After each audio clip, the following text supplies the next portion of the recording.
लेती आयल रही घूमे लड़ गिद्ध के देखलिए तो पर लिख दिलिए। शीर्षक है हमर कविता के गिद्ध होइत छे अशुद्ध।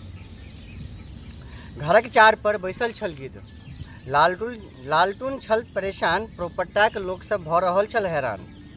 आखिर आयल कतऽ छलिए गिद्ध, आब उजारा पड़ते सगरो घर, ढहा पड़ते सगरो भीत। लालटून के मोन में एकेटा छल सवाल, बरख दिन भेल छल नवका घर बनेला। खाम धरेन सबटा सखुआ के छल, खाम धरेन सबटा सखुआ के छल, सबटा जरबा पड़ते आब। हक्कन कनैत लालटूनक मोन धरा दिल के सगरो घर में आग।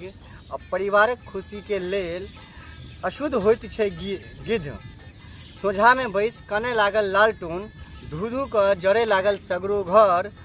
आर हमरा मोन में बस एकेटा सवाल, कि सत्य अशुद्ध होइत छे गिद्ध, कि सत्य अशुद्ध होइत छे गिद्ध।